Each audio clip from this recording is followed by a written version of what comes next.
ketika Rasulullah itu diberikan dua rasa oleh Allah. Yang pertama rasa nikmat, yang kedua itu rasa sakit, supaya Nabi ini bisa memahamkan kepada umatnya, dan supaya umatnya pula mampu mengambil hikmah dan pelajaran tadi. Orang yang telah mengenal Allah sebenarnya itu adalah nikmat. Kenapa nikmat? Karena dia sudah mengenal dan memahami bahwa diri yang sebenar-benarnya yang wajib ditemui itu tiada lain adalah Allah. Makanya ketika itu tidak terasalah nama dirinya itu merasakan sakitnya mati itu. Itu nikmatnya tadi. Kayak dimasukkan nih, telunjuk nih ke dalam nih gelas, lalu diangkat. Kan ada air di sini. Ketika terjatuh, disitulah nikmatnya mati itu. Nggak sadar kita, dah lepas dia. Namun Nabi menjelaskan sakitnya sakaratul maut itu seperti menarik benang sutra yang tersangkut dari duri, atau seperti kambing yang dikuliti hidup-hidup. Itu ambil pelajarannya, supaya kita itu mampu memulangkan akar rasa diri kita ini kembali kepada Allah dengan sebenar-benarnya. Jadi orang yang telah mampu memulangkan dirinya kembali kepada Allah dengan sebenar-benarnya, tidak ada bahasa sakit mati itu, nikmat di situ. Ustadz aja kalau ada orang meninggal iri Ustadz benarnya. Iya. Kalau dulu mahabbah dah campur iri begitu. Apalagi melihat orang-orang yang soleh. Kenapa? Karena tidak ada bahasa mati itu. Allah katakan apa? Wala tahsabanna allazina qatilu fi sabilillahi amwat bal ahya inda rabbihim yurzaqun walakin la yash'urun. Janganlah kamu kira dan kamu sangka ayah ibumu, orang yang kamu cintai itu, yang lebih dahulu meninggalkan dirimu dan alam dunia ini, jangan kamu pandang, kamu kira mereka itu mati. Bal ahya inda rabbihim yurzaqun, mereka sebenarnya adalah hidup, dan hidup mereka selalu mendapatkan nikmat dan karunia tadi itu. Bahkan Allah katakan walal akhiratu khairul laka minal ula. Akhir itu lebih baik daripada awal. Ya. Awal itu maksudnya dunia, akhir itulah yang sebenar-benarnya. Jadi kehidupan yang kita lalui di alam dunia ini, kata Rasul, seperti kita menyaksikan di waktu tidur pada saat kita bermimpi. Apa kata Nabi? An-nasu niyamun faizamatu intabahu. Manusia yang ada di dunia ini sekarang taubahnya seperti orang yang tidur, lalu dia bermimpi. Ketika kita tidur kemudian kita bermimpi, kita pergi ke rumah kawan, main futsal ke situ, mandi di rumah, ya kan, makan. Rupanya setelah kita terbangun dari tidur kita, rupanya tak yang sebenarnya. Ya, tak sebenarnya kita di tempat tidur tuh. Kita tak ada mandi, tak ada main futsal, tempat tidur aja. Maknanya apa yang kita lihat, apa yang kita saksikan, apa yang kita alami di alam dunia ini, taubahnya sama seperti kita melihat dan mengalami di waktu tidur pada saat kita mimpi. Baru yang sebenar-benarnya itu ketika kita meninggalkan alam dunia. Kalau kita sudah meninggalkan alam dunia, bahasa Ustaz, kok sanang banah, kok susah banah. Karena itulah hakikat yang sebenarnya itu. Kok senang betul, kok susah betul gitu. Jadi jangan kita tertipu dengan permainan dunia dan nafsu itu. Karena Allah sudah sampaikan, innal hayatad dunya la'ibun wa lahwun wa mal hayatud dunya illal mata'il ghurur. Sesungguhnya kehidupan dunia ini adalah permainan panggung dan sandiwara. Ya, jangan kita sampai tertipu. Kalau kita tertipu, ini yang bahaya Bapak Ibu. Kalau tidak karam minimal lanyui. Kalau tidak karam minimal lanyut tuh ha. Makanya hati-hati kita dalam menjalankan kehidupan dunia ini.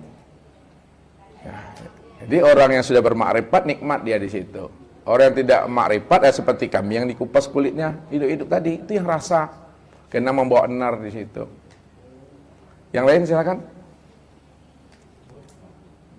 Ibu-ibu ada? Boleh. Tentang ayat wala tahtu min ruhi, Ustaz. Kapan Allah menunjukkan ruhnya itu, Ustaz? Sebenarnya bahasa hakikat Allah tidak pernah meniupkan ruh. Tidak pernah meniupkan. Ya.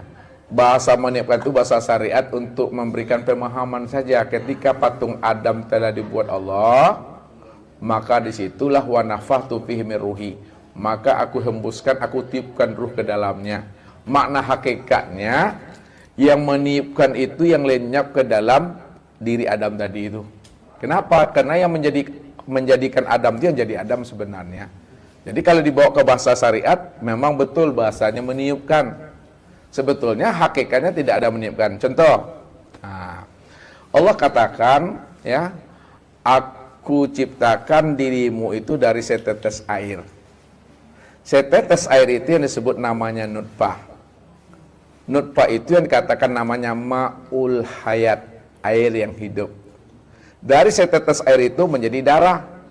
Kalau dia tidak hidup, tidak akan pernah berubah wujudnya dari air menjadi darah. Dari darah menjadi daging. Tidak mungkin dia dari darah menjadi daging kalau dia tidak hidup. Lalu di mana bahasa meniupkan? Tidak ada bahasa meniupkannya. Bahasa meniupkan itu tuh bahasa syariat. Untuk memberikan pemahaman dan penjelasan bahwa segala sesuatu itu ada yang menciptakan dan ada yang menjadikannya. Namun hakikatnya yang menjadikan itu yang jadi, itu maksudnya. Itu maknanya kun fayakun itu. Ya, itu maknanya kun fayakun. Sebetulnya kun fayakun itu tidak ada kata kun fayakun, karena kata Allah itu la sautun wala harfun. Tidak ada suara, tidak ada huruf di situ. Makanya Al-Quran itu tidak berhuruf dan tidak bersuara. Kalau tidak berhuruf dan tidak bersuara, Al-Quran itu sebenarnya adalah diam. Tapi dia bisa dibaca. Ya. Al-Quran itu walaupun tak ada hurufnya, tak ada barisnya, tak ada titiknya, tak ada harokatnya, bisa dibaca. Itu yang disebut namanya Al-Quranul Azim. Mana Al-Quranul Azim? Al-Quranul Azim inilah yang batang tubuhnya. Ini yang dikatakan kitab nafsiyah, kitab diri. Tak ada hurufnya, tak ada barisnya, tak ada titiknya, tapi bisa dibaca. Kalau yang ditulis-tulis tuh oleh sahabat Nabi itu namanya Al-Quranul Karim. Nah, itu ditulis. Yang dicetak-cetak tuh Al-Quranul Majid. Alam nih disebut Al-Quranul Hakim. Makanya Al-Quran itu dia itu adalah kodim, tidak ada huruf dan tidak ada suaranya. Itulah Al-Quran yang diam. Lalu bagaimana Nabi mampu memahami petunjuk Allah itu ke dalam hatinya? Itulah yang diberikan Allah namanya ilmu wastana'tu kali nafsi wa anahtartuka fastami' lima yuha. Aku pilih dirimu adalah tempat bagiku, maka dengarkanlah kalam-kalam aku yang akan aku berikan kepada dirimu. Itu yang disebut bahasa Allah itu bahasa ilahi, bahasa wahyu, bahasa hati. Ini yang kita coba memahaminya. Bagaimana petunjuk itu muncul di dalam diri kita itu? Itu yang Al-Quran tuh. Gitu. Macam mana tuh? Silakan, ada lagi ibu-ibu? Kasih mic-nya sama ibu-ibu kalau ada.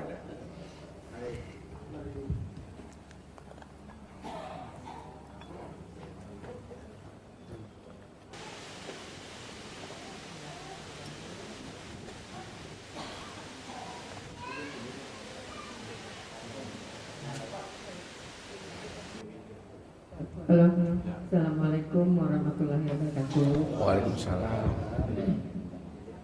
Pak, langsung aja Pak ya. Ya. Untuk memahami kalam ilahi ini, apakah kita harus dalam latihan itu menajamkan rasa? Iya, menajamkan rasa. Kalau bahasa ustadznya Bapak Ibu, rasu dibawa naik, peresu dibawa turun, rasu yang dirasoi. Rasa ada rasa, tapi ada pula rasa yang nak dirasakan. Jadi rasa itu mesti dirasakan. Nah, rasa Allah itu yang bagaimana sebenarnya? Rasa Allah itu adalah rasa yang tiada berasa. Satu lagi Pak. Ya. Kan ada rasa Adam, rasa Muhammad, rasa yang hak. Ya kan Pak, tiga gitu Pak. Ya. Adam, Muhammad, hak itu hakikatnya satu juga. Allah juga tuh. Sebutan aja cuma tuh Bu, penyebutan katanya. Namanya Adam, namanya Muhammad, namanya hakikatnya satu juga orangnya itu. Contoh, ini minta maaf Ustaz Bapak Ibu ya. Ibu ini Tuhan. Jangan gampang pula nanti. Ibu ini Tuhan, ya. Dirinya ini Allah namanya. Wujudnya itu Muhammad sebutannya. Rupa ibu ini Adam namanya. Rasa dirinya insan namanya. Jadi Allah, Muhammad, Adam, insan, aku tuh. Makanya innani anallah la ilaha illa ana. Sesungguhnya aku Tuhan, namaku Allah, tidak ada yang pantas disembah, dipuji, diagungkan, dinyatakan adalah aku. Jadi aku sejati itu yang mesti dipahami. Makanya si Abdul Qadir Jailani, si Siti Jenar, Abu Mansur Al-Halab pernah mengatakan anallah anal haq, Allah pijubati. Aku Allah, aku yang hak. Jadi nggak salah dia menyebut. Yang salah itu orang yang menilainya. Dia mengatakan yang sebenar-benar Allah itu aku yang sebenar-benar Allah. Kan dikatakan oleh Allah, la ilaha illahu. Tidak ada Tuhan melainkan hu, dia. La ilaha illa anta. Tidak ada Tuhan melainkan engkau. La ilaha illa ana. Tidak ada Tuhan melainkan aku. Nah, jadi maksudnya, aku sejati, dia sejati, engkau sejati itu Allah. Nah, contoh, kalaulah yang mana yang nggak mudah sedikit nih. Ini siapa namanya nih? Siapa namanya? Irwan. Nah, biar nggak apa-apa jadi contoh ya, biar paham. Bilanglah akunya Irwan, aku Irwan 80 tahun mati itu. Ada nggak aku Irwannya lagi? Akunya siapa tinggal lagi? Akunya Allah. Nah, sebutlah lagi dia Irwan 80 tahun meninggal dia. Adakah dia Irwannya lagi? Dianya siapa yang tinggal? Dianya Allah. Sebut lagi engkau Irwan 80 tahun mati dia. Engkau siapa yang ada? Engkaunya Allah. Maka di situ dia mengatakan, aku Allah. Yang sebenar-benar aku itu Allah. Allah sejati. Tidak bukan akunya kita, Bapak Ibu. Walaupun kita mengatakan diri kita aku, tapi akunya kita bukanlah kenyataan diri kita. Walaupun kita mengatakan dia, tapi dianya dia bukanlah kenyataan akan dirinya dia. Walaupun kita mengatakan engkau, tapi engkaunya engkau bukanlah kenyataan dirinya engkau. Siapa engkau? Dia dan aku, ya Allah tadi. Itu makna yang sebenarnya. Makanya Bapak Ibu, ketika kita telah mengenal dan memahami akan hakikat rahasia itu, walaupun kita beraku, berdia, berengkau, tidak ada dosanya. Karena kita dah mampu mengenal dan memahami hakikat aku, dia, dan engkau itu. Tapi kalau kita tak mengenal akan hakikat aku, dia, dan engkau itu dosa itu dah. Ya. Makanya dalam Al-Quran itu dikatakan, iyyaka na'budu wa iyyaka nasta'in. Artinya apa tuh Bapak Ibu? Iyyaka na'budu artinya kepada engkau na'budu menyembah, wa iyyaka nasta'in kepada engkau. Nah, minta tolong itu hanya kepada Allah. Tak boleh kepada ayah, ibu, suami, istri, anak, cucu, menantu, ustaz dan jemaah.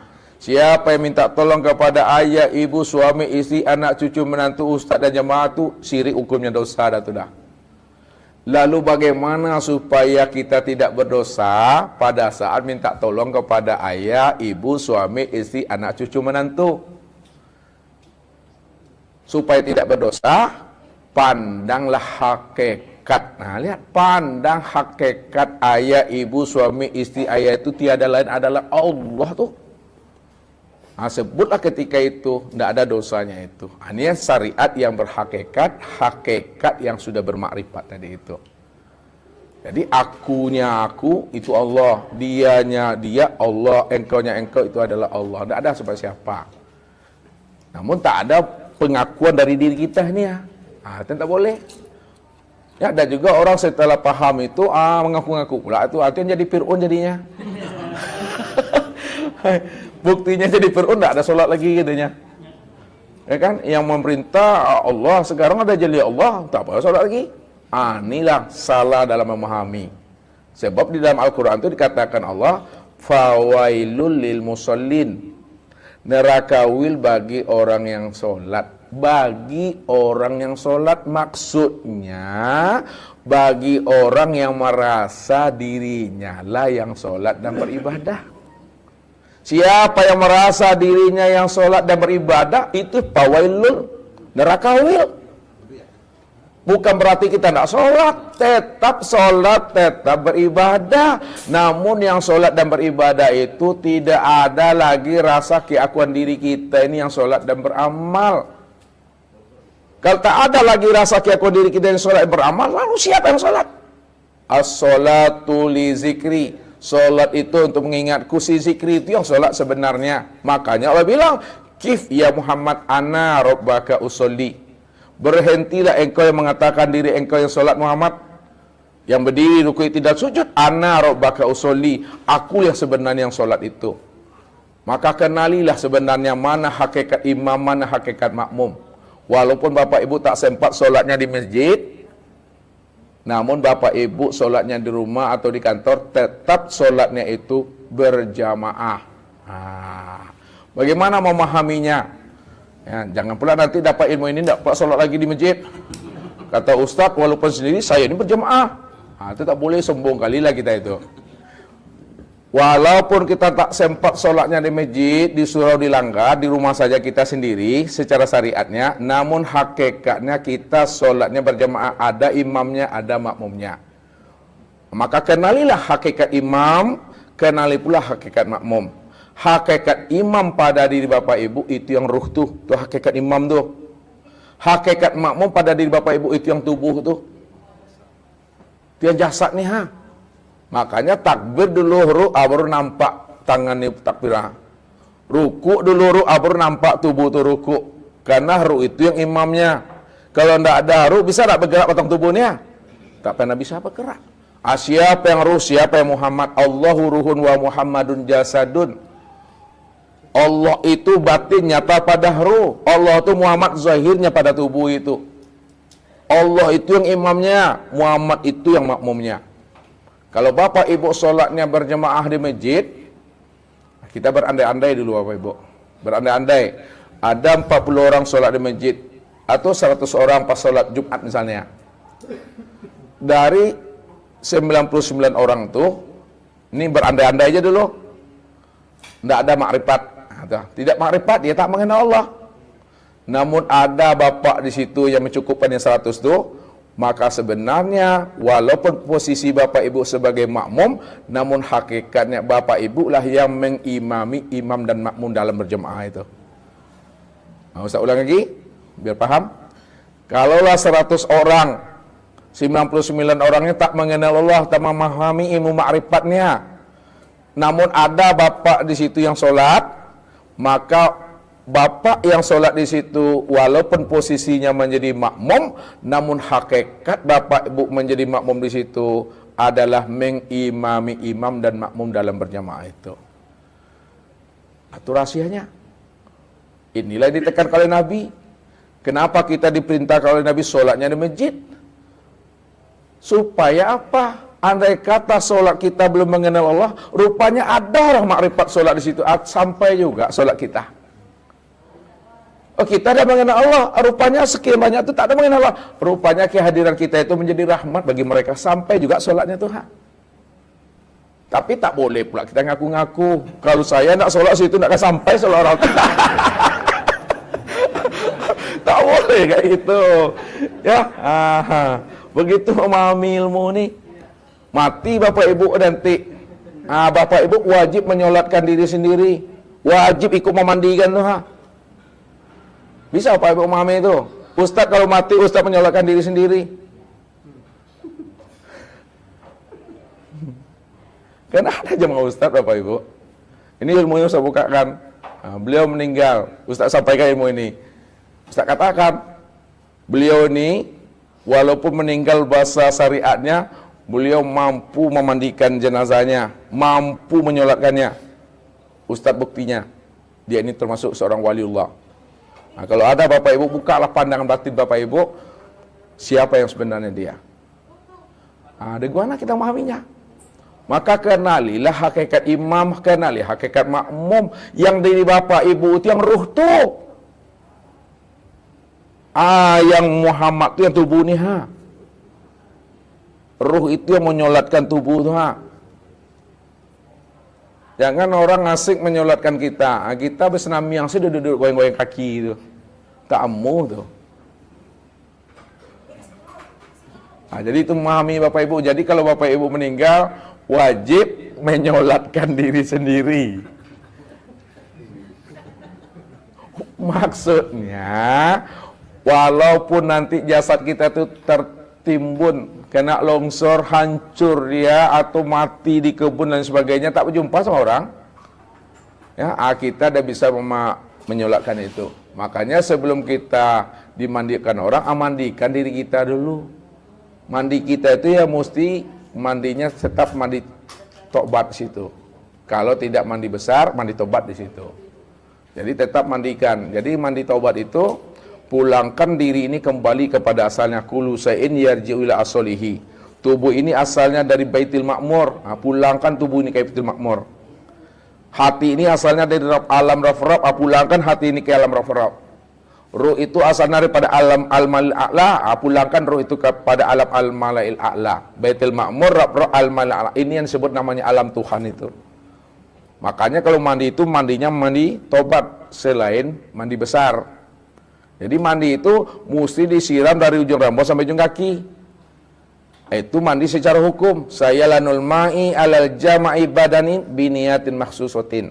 Yang dikatakan mandi itu adalah mengalirkan air ke sekujur tubuh, mulai dari ujung rambut sampai ujung kaki. Itu yang dikatakan mandi. Tapi kalau hanya leher ke bawah, itu belum mandi secara hukum. Mandi di dalam adat kebiasaan tuh. Ya, jadi kalau mandi dalam adat kebiasaan, ada rukunnya tuh. Rukun mandi apa, Bu? Anduk, Pepsodent, pul gigi. Rukun mandi ada berapa? 2. Apa yang pertama? Niat. Apa yang kedua?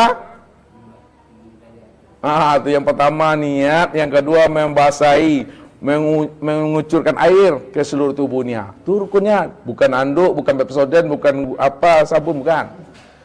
Mandi dalam kelimah namanya Bapak Ibu. Kalau kita mandi kita selalu dalam kelimah, insya Allah lah tuh. Ya, kok mati nyawa Bapak Ibu, tidak dimandikan orang awak dah. Awak lah mandi sendiri itu. Kalau mati nyawa tidak disolatkan orang, awal solat, pandai menyolatkan diri sendiri, tak menyusahkan orang kita. Iya, hidup ini jangan menyusahkan orang kita. Itu pahaminya. Kalau bisa hilang hendaknya tuh. Sebab kalau orang duduk pada makom syariat, kalau dia mati dia membangkai dia, hancur tuh, dimakan belatung dia. Kenapa membangkai hancur makan belatung? Karena dia hanya memahami khalaqnakum min turab, kamu diciptakan dari tanah. Ya, makanya kalau mati ditanam ke tanah. Padahal kita dah baca ayat innalillahi wa inna ilaihi raji'un. Datang dari Allah kembali kepada Allah, kembalinya ke tanah. Ya hancur itu jadi apa tuh, jadi belatung tuh. Nah, kalau orang tarikat dia tidak hancur, tidak membangkai, tapi dia itu menyusut badannya kayak ikan salai. Tahu ikan salai? Akan salai mengering badan itu Ya, dia tidak hancur, tidak busuk, tapi mengering menyusut. Kalau duduk di hakikat tidak hancur, ya, tidak membusuk, namun dia utuh. Kenapa dia utuh? Ini yang rahasianya katakan Nabi, innallaha harrama 'alal ardi an ta'kula ajsadal anbiya. Allah itu mengharamkan tanah ini untuk memakan jasadnya para anbiya. Anbiya itu nur maksudnya.